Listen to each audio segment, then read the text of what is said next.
Operation T.R.A.P is a litter interception project that we have that's funded by the NOAA Marine Debris Program, and it stands for Trash Reduction in Aquatic Preserves. First goal is to reduce the amount of trash going into the aquatic preserves in Florida, specifically the Nature Coast Aquatic Preserve. We have a goal of interacting with the public and educating them about the issue of garbage in the estuaries and the coast and reducing that. And then the other big outcome for this is working with cities to create a toolkit that they can use to better adopt these strategies. In the form of booms and storm drain traps and monofilament tubes to intercept trash. It's a 4-year project, and the first year is really getting familiar with the devices and understanding the pros and cons of different types of devices. One is a boom style device in small creeks that will trap trash. The other is in storm drains. They're interception devices, little baskets that go into these storm drains. As we install them, we learn new things, good things, bad things. As we maintain them, we learn good things, bad things. Fishing line is a big issue. It's a common trash that gets into the oceans, and a third device that we are working with is monofilament tube collection devices at boat ramps. We are testing these devices. We're working with cities. We're looking to understand what the obstacles are for them using these technologies. The next several years of the project are focused on scaling that up and increasing our partnerships with other local governments. So for now, we've started with Pasco County and the city of Cedar Key, and we hope to expand that through the Nature Coast region. Aquatic preserves are areas that are set aside.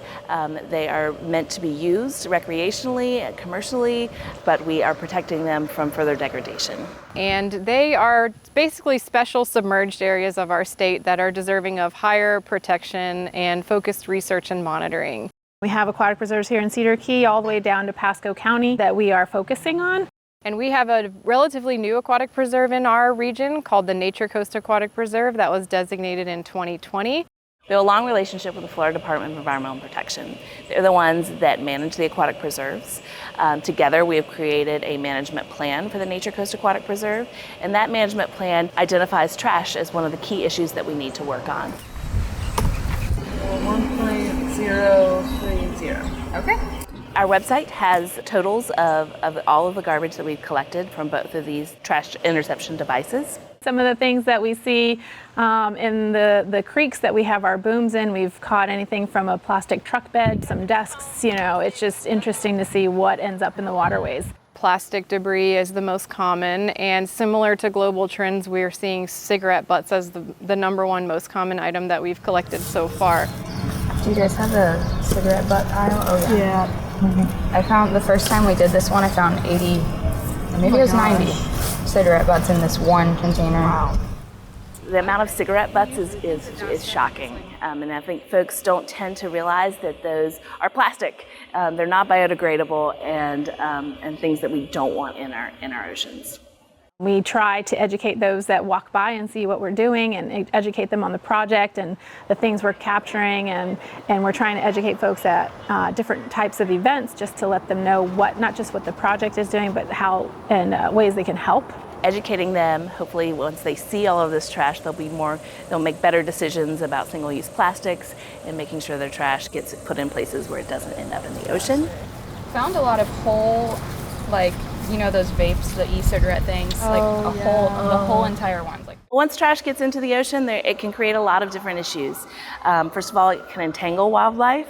The other big issue is consumption and the health effects that consuming these things might have on wildlife.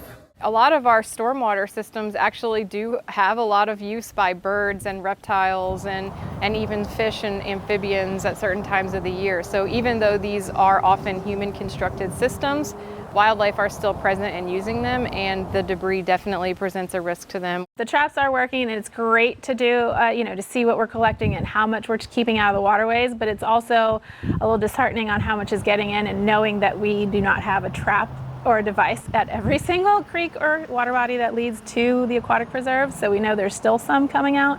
Part of the hesitation of some of these local governments to adopt these practices on their own, there's a lot of uncertainty about time commitment for maintenance, cost, true installation time, longevity of the devices and things like that. And also in a lot of other places where they have been tried, they don't have weather patterns like Florida, like our intense rainfall and heat. And so our goal is to really try to get a handle on what the true time commitment and maintenance and installation costs would be, and try to find some of the most efficient and most effective devices for local governments that are definitely interested in this kind of technology, but maybe there are just enough barriers in place related to those uncertainties that they haven't installed them yet.